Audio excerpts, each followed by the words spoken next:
Hey guys, welcome back to another video. Well, this here's a little maintenance video on the 14840. Every year on all four of our main tractors, I go through and put all new, let's see here, air, fuel, hydraulic, and transmission filters into them.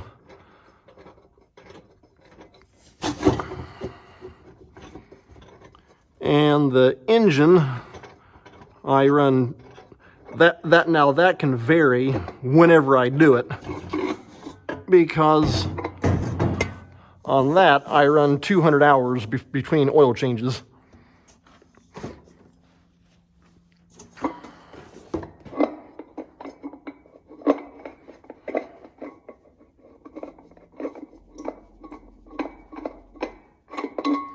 There we go, got that little jam nut off. But I've actually already done this to the 4955. Earlier today, got it all finished up. I didn't grab any video on that one, but that's all the same thing. In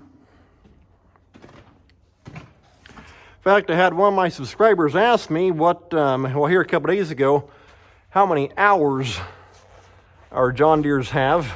And this one here is 1982. So the last year that they made the 48, take that back. The last year that they made the 40 series before going to the 4850. And I will say this is a tight squeeze getting that air filter out of there. There we go. And this one here has between, well, it's over 48, it's over 8,400 hours. And I think it's almost 8,450, if I remember right, because I just saw the hour meter a little while ago when I was driving it. Our other 4840 has, I think, right around about 8,000, give or take some. And the 4955, when I was asked how many hours it had on it here a couple days ago, I thought it had 11.7.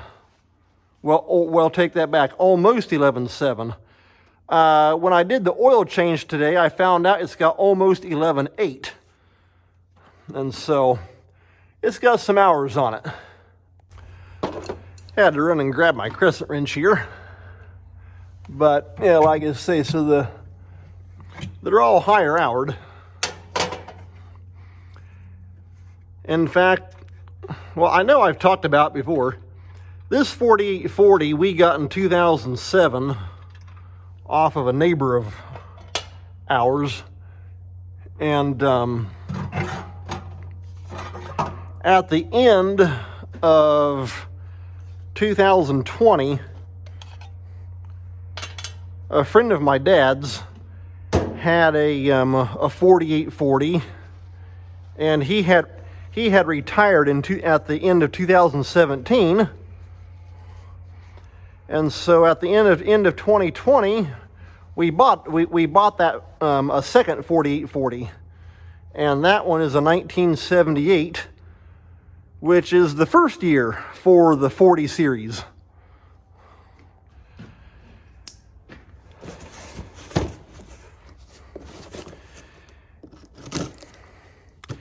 And I will say, it's a good thing we bought it there at the end of 2020, because it was about 3 months later, coming in there along about March of 2021,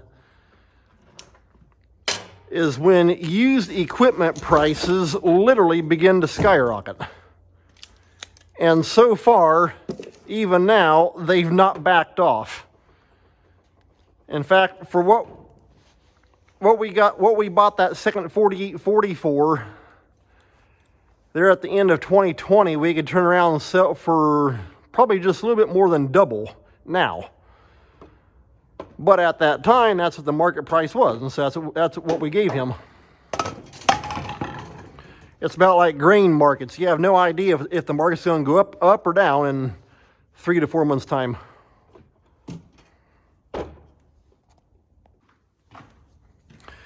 Get the date written on the top here. Although actually, I wouldn't have to take them and date these because, like I say, I change them every year.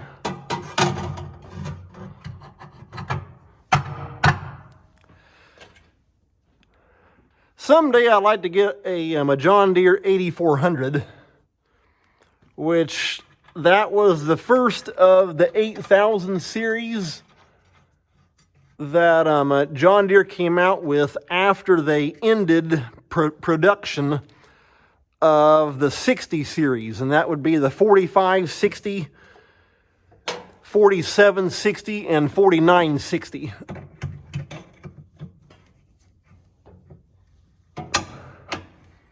And they made the 4960 up until, I think, throughout 1994. And then in 1995 is when they came out with the 8000 series. However, same thing with them as well. The price has literally gone insane. In fact, those of you who have seen and or are on either YouTube channel and or Facebook page, that type of stuff, he goes by the name of Machinery Pete. And I think it was just here about 3 weeks ago, I saw he posted a picture of an 8400. It had pretty low hours on it. And so that's what made the price go even crazier. I think it was maybe like a 96 or a 97. So that tractor's what, already 30 years old?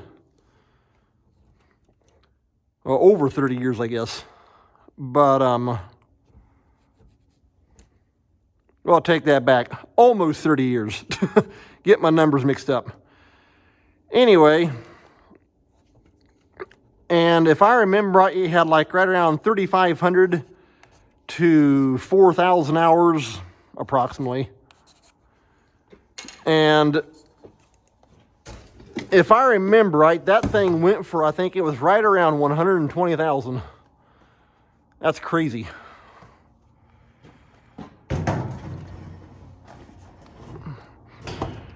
Also,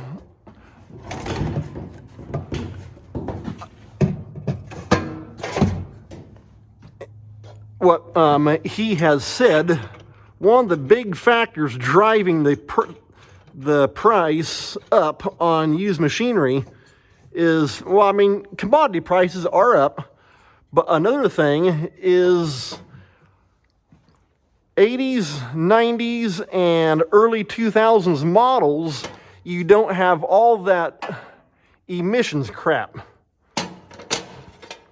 like you do there along about, what was it, 2010, 11, 12 is when they started coming out with all that DEF junk.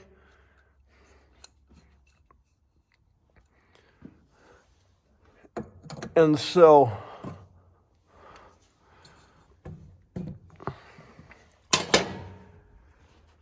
because a local mechanic has told me, he said that stuff's all well and good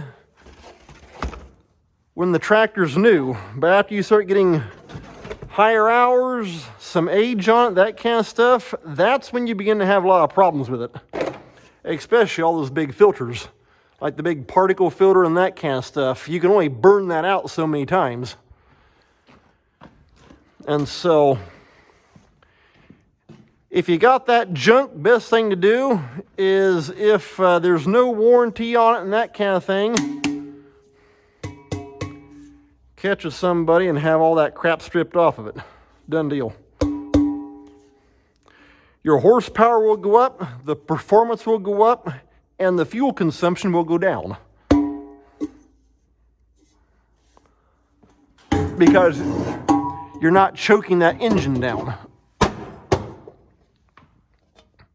And that is the reason, like what Machinery Pete has talked about, as to why there's such a big demand for 80s, 90s, and early 2000s model tractors, because you don't have all that junk to deal with. Makes sense. All right, well, that's got the air filter in. So I'll bring you back in here a little bit while I'm ready to start changing these fuel filters. I had to get all my supplies lined up to change these filters here out.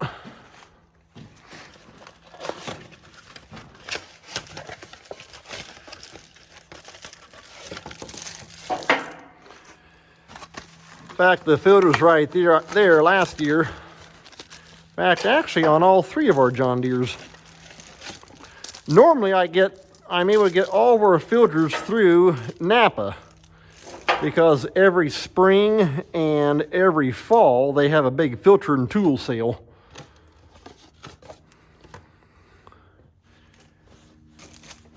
And last year they actually could not get, or Napa could not get the filter that I needed for these tractors, and so I just went through a John Deere.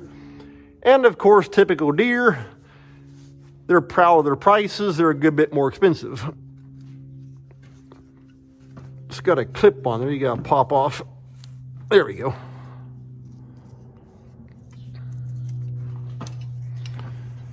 And I've actually already turned the main line off underneath the fuel tank.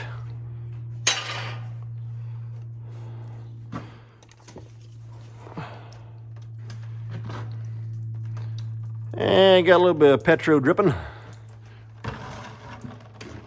Try and catch it in that bucket and stand back. That way you don't get splashed.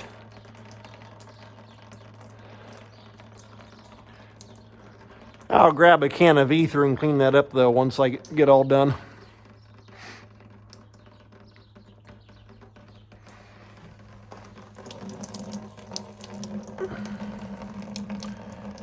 Go ahead and dump the filter out also.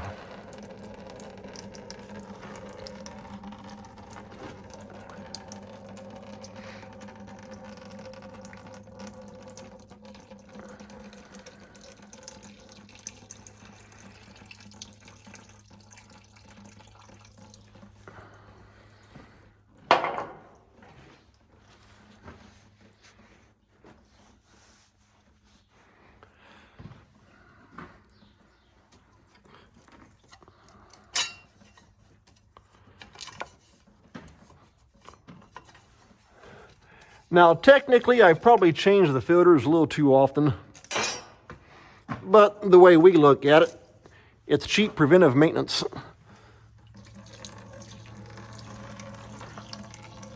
And also that way your hydraulic and your transmission oils always stay good and clean.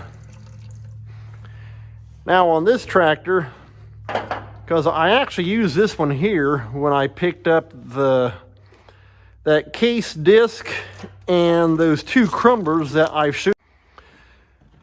Sorry about the abrupt interruption right there. Sure enough, had a phone call come in. Whenever a phone call comes in, it automatically shuts the video part of my phone down. Okay, there's one filter, and there's the other one.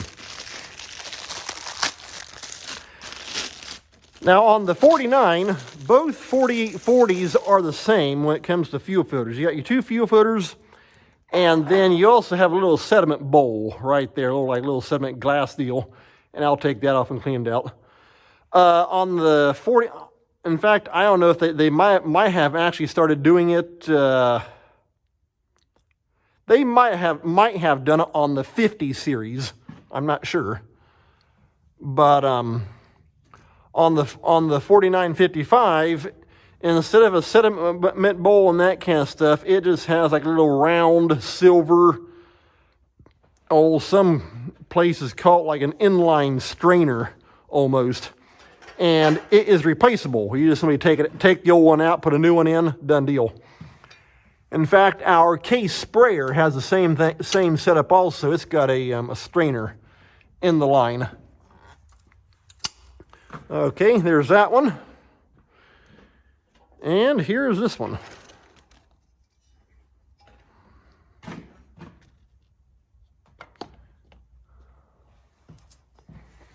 And that clip just goes right underneath there, hooks in the on the bottom, then snaps over the top. Right here on that end, that bolt head, you loosen that up right there to let the air out. Then you take your primer pump and just push it right through.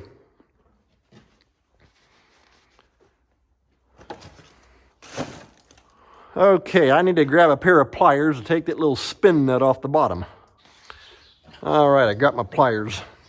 Oh, I know what I was telling you there before got cut off. On the hydraulic and transmission on this tractor, I'm actually going to hold up on changing those. Because like I say, I use this tractor to bring home the 2 crumblers and that big disc that I bought off my neighbor. And so what I want to do is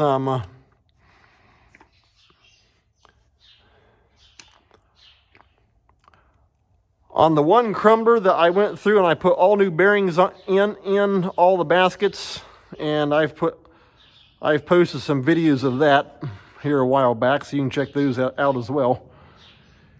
And then also on that disc, yeah, we're not too dirty in there, and got a little bit of sediment stuff floating around, but not bad at all. But what I want to do though is because on the older crumbler and on the disc, I took and, as you saw in some of my previous videos here a couple weeks back, I rebuilt all of the cylinders. And I actually want to use this tractor to hook up, raise them up and down, that'll get all the air out of the system. And on that 1 crumbler, I've replaced almost all of the hydraulic line. And the reason why I want to use this tractor is to, if there's anything in there, it'll get caught in these old filters. And then I take those off, throw them away, put new filters on, done deal, before this tractor goes on to the planter. And so that's why I'm actually going to hold up on changing the hydraulic and transmission filter.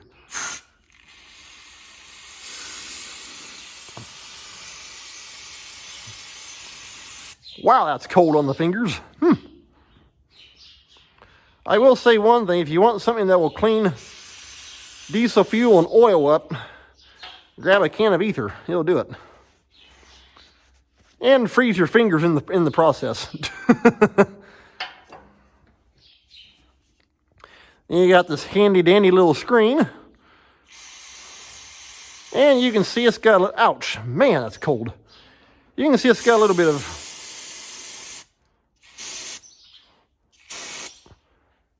stuff in there, but not too bad.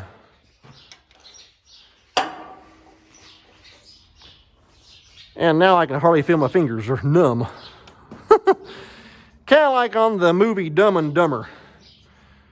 When they get out to Colorado and they're standing around that campfire. Oh, Harry tells Lloyd that his fingers are numb and he can't feel them anymore. That's what mine feel like right now. In fact, speaking of that movie, it does have a John Deere 4960 in it.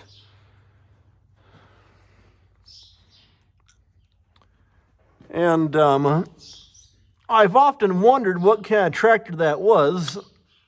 And here, oh, I think this is probably last year at least, I took a picture of it on my one video screen, and trying to get that to seat up in there.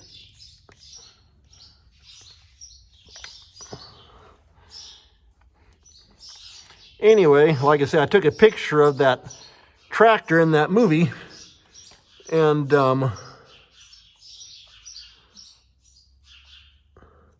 I posted it onto a John Deere Facebook group I'm on. And I actually had a guy get back with me who lived, in fact, the way he talked, he still does, in the area of where that part of the movie was filmed back in the mid-90s. And he said it was actually a 4960. You could see it was a 60 series because the exhaust pipe came out here and came up the side of the cab. And so, yeah, that was kind of neat. Okay, that's got the sediment bowl tightened down. Very carefully bump it with the pliers. You just don't want to break that thing. Okay, I'm going to slip back up underneath the fuel tank and turn the little valve on, and I'll be back with you. All right, I got the fuel on, and now I'm simply loosening up this bleeder screw right here.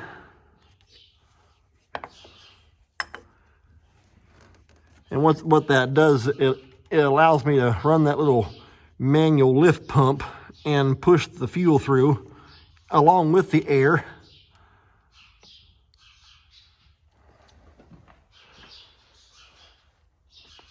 Okay, in fact, this little lift pump right here, I'm either going to have to get another one and or see if I can maybe put some new O-rings into it because it's wanting to leak right around. You can see right there, you saw fuel shoot out. Okay, there we go. That's got the air out of the sediment bowl.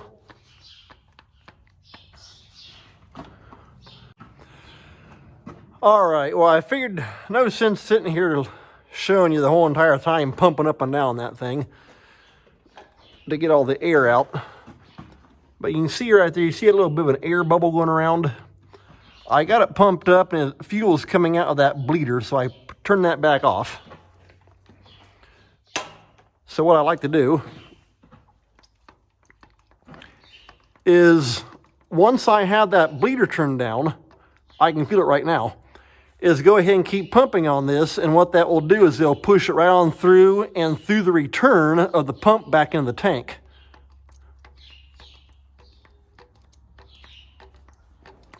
And now it's pushing up and it's pushing down a lot harder.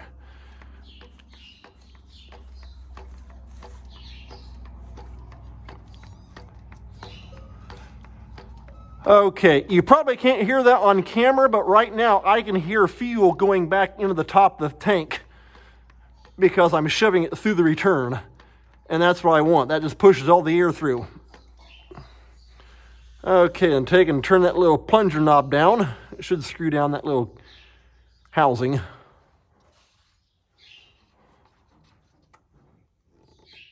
There we go. All right, and that's got it. Well, now you've seen changing air filters and fuel filters on the old 48. Take a little bit of this, wash it down.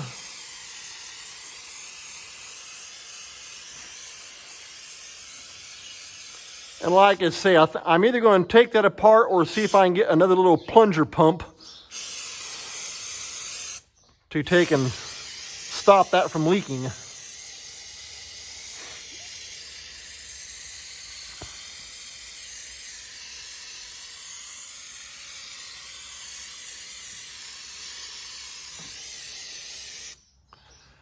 Okay, well, hey, I think I'm about done on that part. Like I say, I'm going to hold up here on the hydraulic filters because of what I've already told you there regarding the hydraulics and with that disc and crumbers. So I think I'm going to call that an end here to this video. So take care. Thanks for watching. We'll see you next time.